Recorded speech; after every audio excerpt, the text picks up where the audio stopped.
Hello दोस्तों, कैसे हैं आप सभी का स्वागत है आपके अपने इस YouTube चैनल हिंदी की बिंदी में। तो अभी हम बात कर रहे हैं कबीर ग्रंथावली की, जिसके संपादक हैं श्याम सुंदर दास जी।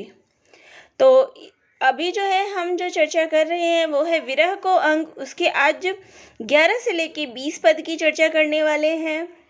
तो इसे शुरू करने से पहले मैं बता दूं कि मैंने आप सभी को कबीर दास जी का जीवन परिचय, गुरुदेव को अंग, इसके 1 से लेके 20 पद करा दिए थे। इसके अलावा विरह को अंग के 1 से लेके 10 पद भी करा दिए हैं। तो इन सब के लिंक जो है आपको डिस्क्रिप्शन बॉक्स में मिल जाएंगे या फिर आपको ऊपर आई बटन में भी ऊपर मिल जाएंगे। तो आज जो है हम चर्चा करेंगे विरह को अंग, उसके 11 से लेके 20 पद की। तो चलिए शुरू करते हैं। अपना पहला पद लेते हैं। यह तन जालो मसी करूं, ज्यों धुआं जाई सरगी, मति व राम दया करम, वर्षी बुझावे अग्नि। तो यहाँ कबीरदास जी के कहने का आशय यह है कि आत्मा विरह की अग्नि में जलकर, तो विरह की अग्नि में वो इतनी जल चुकी है, आत्मा दग्ध हो चुकी है एकदम। और वो इस अवस्था में यह सोचती है कि यह तन जालो मसी करूं, कि इस तन को जला के भस्म कर दूं। और जब वह धुआं, जो धुआं जाई सरगी, और जब वह धुआं ऊपर उठेगा तो वह सीधा स्वर्ग की ओर जाएगा। मति वे राम दया कर, तो हो सकता है राम जब उस आत्मा रूपी भस्म को देखे, तो धुआं को ऊपर देखे ईश्वर जो है उस राम जो है उस पर दया कर दे, उस विरहनी पर दया करके वर्षी बुझावे अग्नि, तो उस पे करुणा की बारिश कर दे। तो यहाँ जो है विरह के कारण जो जीवात्मा इस अवस्था तक पहुँच चुकी है कि वह स्वयं को समाप्त कर देना चाहती है, और वह चाहती है कि किसी भी प्रकार से, चाहे स्वयं को समाप्त करके ही किसी भी प्रकार से वह अपने परमात्मा को खुश कर दे, ताकि परमात्मा उससे मिलने आ जाए, उसकी परमात्मा से मुलाकात हो जाए, स्वयं को समाप्त करके ही। अगला पद है। यह तन जालो मसी करूं, लिखो राम का नाम, लेखनी करूं करंक की, लिखी लिखी राम पठाओ। तो यहाँ संत कबीरदास जी के ये कह रहे हैं कि आत्मा जो कि विरह की अग्नि में जल चुकी है, और परमात्मा के लिए जो है वो, और जो विरह की अग्नि में जल रही है, और इस प्रभु परमात्मा से ये आत्मा जो है वो अलग हो चुकी है। वह यही चाहती है कि यह तन जालो मसी करूं, कि इस तन को जला के इसकी स्याही बना दूं, लिखो, और इससे जो है वो राम का नाम वो लिख दे, उसकी स्याही बना के उसका राम का नाम लिखे। और लेखनी करूं करंक की, तो यहाँ करंक से तात्पर्य है हड्डी से, कि वह इस करंक की लेखनी बना दे, यानी उसकी कलम बना दे। लिखी लिखी राम पठाऊं, तो उसके ऐसा करने से हो सकता है कि राम प्रसन्न हो जाए और उससे मिलने चले आए। तो यहाँ पर जो है ईश्वर के प्रति जीवात्मा की भक्ति को जो है वो प्रदर्शित किया है कि वह अपनी भक्ति के लिए स्वयं को समर्पित कर देना चाहती है। अगला पद है। कबीर पीर पिरावनी, पंजर पीड़ न जाई, एक जो पीड़ परीति की, रही कलेजा छाई। तो यहाँ कबीरदास जी कह रहे हैं कि विरह की आत्मा, जो विरह की जो वेदना होती है, कबीर पीर पिरावनी, कि जो विरह की वेदना होती है वह बहुत ही दुखदाई होती है। पंजर पीड़ न जाए, और इसकी पीड़ा जो है वो शरीर से दूर नहीं होती है, शरीर रूपी पिंजरे से वेदना दूर नहीं होती, बल्कि जो दर्द है वो वहीं बना रहता है। एक जे पीर परीति की, रहे कलेजा छाई, तो यह पीड़ा जो है वो कलेजे में स्थायी हो चुकी होती है, और वह जो है वो हृदय में भी समाहित हो चुकी होती है। तो यहाँ कहने का भाव यह है कि विरह की वेदना जो है वो बहुत ही दुखदाई होती है और हृदय में जो है स्थायी रूप से अपना घर बना लेती है और इसके लिए जो है किसी भी प्रकार के उपचार से जो है यह ठीक नहीं होती। जो ये विरह नाम की जो पीड़ा होती है वो किसी भी प्रकार के उपचार से ठीक नहीं होती। केवल जब जो ये परमात्मा है जब वहाँ आते हैं उनके मिलन से ही ये विरह की पीड़ा समाप्त हो सकती है। तो यहाँ पर जो है हमें अनुप्रास अलंकार है मिलता है, विरोधाभास और रूपक अतिशयोक्ति अलंकार देखने को मिलता है। अगला पद लेते हैं। चोट संताणी विरह की, सब तन जर्जर होई, मारण हारा जानी है, के जिहि लागी सोई। तो यहाँ कबीरदास जी के कहने का आशय यही है कि विरह की चोट संताणी विरह की, कि विरह की चोट होती है वो बहुत ही संताप देने वाली होती है और इसके प्रभाव से सब तन जर्जर होई। तो इसके प्रभाव से सारा शरीर क्या हो जाता है, जर्जर हो जाता है। मारण हारा जानिए, और इस पीड़ा को जो है या तो मारन हारा जानता है के जिहि लागी सोई, तो या फिर वो जानता है जिसको ये पीड़ा जो है वो जो भोग रहा है वो जानता है, या फिर इसको मारने वाला ही समझ सकता है।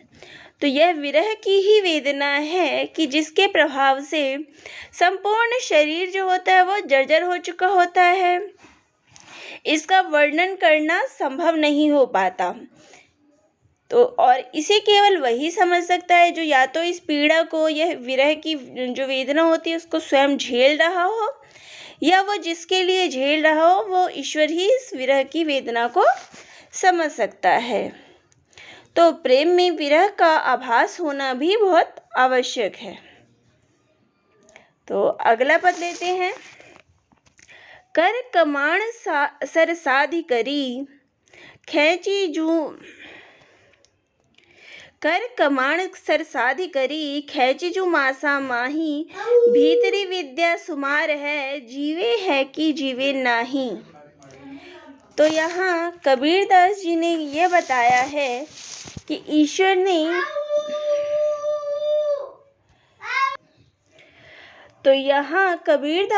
बताया है कि ईश्वर ने प्रेम का बाण चलाया है। कर कमान सर साधि करी, कि ईश्वर ने क्या किया है, प्रेम का बाण चलाया है। खैचजू मासा माही, और निशाना भी जो है बड़े जतन के साथ साध कर लगाया है। तो यह बाण जो है उसने पूर्ण रूप से साध कर मारा है। भीतरी विद्या सुमार है, जो कि हृदय के आर पार हो गया है। जीवे के जीवे नाही, तो इस सधी हुई मार से जो जीवात्मा है वो जीवन और मृत्यु के बीच संघर्ष कर रही है। इसका जीना और मरना भी संशय के बीच में है। तो यहाँ कहने का भाव यही है कि एक और तो सांसारिक आकर्षण है और दूसरी तरफ इस ईश्वर से मिलने की आस, और जो जीवात्मा का जो है वो इसी के बीच झूल रही है, उसका द्वंद्व जो है इन्हीं के बीच है। तो इसी द्वंद्व के बीच एक तरफ सांसारिकता और एक तरफ ईश्वर से मिलने की जो आस है, तो ये जीवात्मा इन्हीं दोनों के बीच में झूल रही है। तो यहाँ पर अनुप्रास और अन्योक्ति अलंकार का प्रयोग किया गया है। अगला पद लेते हैं।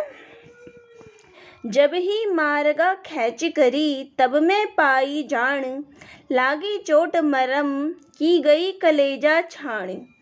तो इसमें कबीरदास जी ने यहाँ पर कहा है कि जब ही मारगा खैची करी, कि जब गुरु ने विरह प्रेम का बाण पूर्ण शक्ति के साथ खींच कर मारा, तब मैं पाई जान, कि तब मुझे इस बात का ज्ञान हुआ कि लागी चोट मरम, कि मर्म की चोट जो है वो किसे कहते हैं, की गई कलेजा छाण, जो कि मेरे हृदय के आर पार हो गई है। तो यहाँ कहने का आशय यही है कि गुरु ही ईश्वर के आदेश से साधक पर ज्ञान के बाण से प्रहार करता है, जिससे उसकी जो दुनियावी सोच होती है वह हिलकर रह जाती है और वह जो है वो अपने आप को उसके प्रति समर्पित कर देता है। उसके हृदय को में जो जितनी दुनियावी सोच होती है वह बाहर निकल जाती है। तो यहाँ पर जो है वो विरोधाभास और अतिशयोक्ति अलंकार है। तो अब अगला पद लेते हैं। जिहि सरि मारी काल ही। तो यहाँ कह रहे हैं कि जिहि सरि मारी काल ही, से सरि मेरे मन बसिया, तिहि सरि आजहु मारी, सर विच सच पाऊँ नहीं।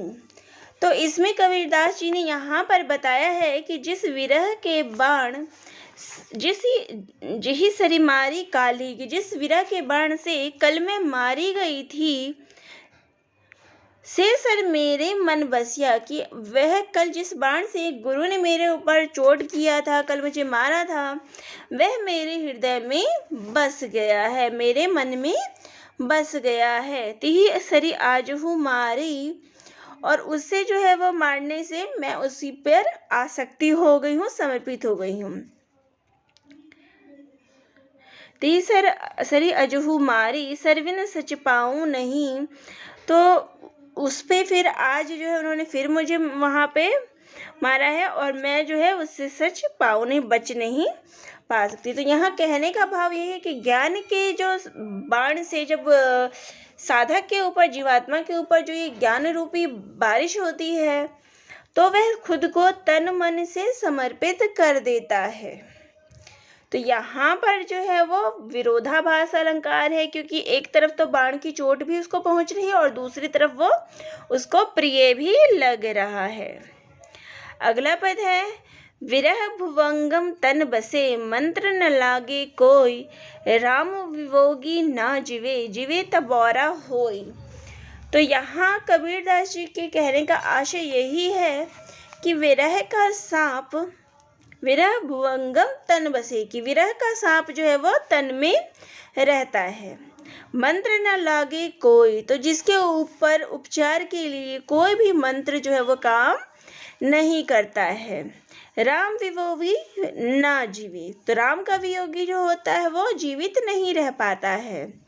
जीवित बौरा होय, और यदि जीवित बच भी जाता है तो वह पागल के समान हो जाते, वह बौराया हो जाता है।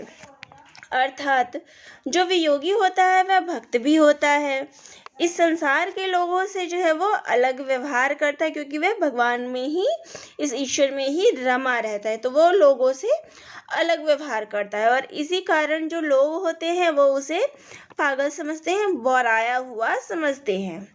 तो यहाँ पर जो है सांग रूपक अलंकार का प्रयोग हुआ है।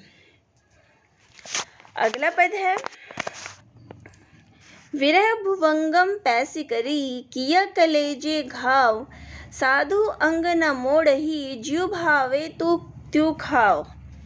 तो यहाँ कबीरदास जी ने कहा है विरह भुवंगम पैसी करी, कि विरह रूपी सांप ने हृदय में प्रवेश कर लिया है, किया कलेजे घाव, और प्रवेश करके क्या किया है, तो हृदय में घाव कर दिया है।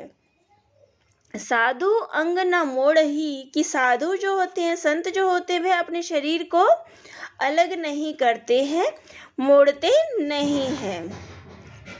ज्यों भावे त्यों खाओ, बल्कि वह स्वयं को इस विरह के सांप के सामने समर्पित कर देता है कि वह जैसा चाहे वैसा इस तन को खा ले। तो यहाँ कहने का भाव यही है कि संत महात्मा कठोर यातनाओं से विचलित नहीं होते, बल्कि उसका डटकर सामना करते हैं। अगला पद है। सब रंग तंतर बावतन, विरह बजावे नित, और न कोई सुनि सदके, के साई के चित्त। तो यहाँ कबीरदास जी के कहने का आशय यह है कि विरह के कारण सब रंग तंत्र बावतन, तो जो आत्मा है वो रबाव में बदल गई है। और जो शरीर की जो शिराएं हैं सब रंग तंत्र, और जो शिराएं होती है वो तांत बन चुकी है। विरह बजावे नित, और इस तन रूपी रबाव को जो है विरह रोग ही बजाता है, प्रेम राग जो है वो बजाता है। तो विरह जो है वो प्रेम राग बजाता है। और न कोई सुन सके, तो इससे जो है यह विरह का जो राग होता है वो किसी को भी सुनाई नहीं देता। के साई के चित, तो इस राग को या तो कोई साधक सुन सकता है या फिर वह ईश्वर ही सुन सकता है जिसके लिए वो ये कर रहा है, और कोई भी दूसरा इसे सुन नहीं सकता। इस हृदय की भावना जो है जिसके लिए वो ये कर रहा है वो केवल या तो वो साधु समझ सकता है जो इसको कर रहा है, इसका गुणगान कर रहा है, या फिर जिसके लिए वो कर रहा है, यानी जिस ईश्वर प्रभु परमात्मा के लिए वो ये कर रहा है वही केवल सुन सकता है। तो दोस्तों ये थे हमारे 11 से लेके 20 पद। तो आप सभी को कैसा लगा कमेंट बॉक्स में ज़रूर लिख के बताइएगा। और अगर आप चैनल पे नए हैं तो चैनल को सब्सक्राइब ज़रूर करिएगा। तो इसी प्रकार से नए नए वीडियो देखने के लिए लाइक शेयर और सब्सक्राइब ज़रूर करिएगा। तो दोस्तों आप सभी का बहुत बहुत धन्यवाद।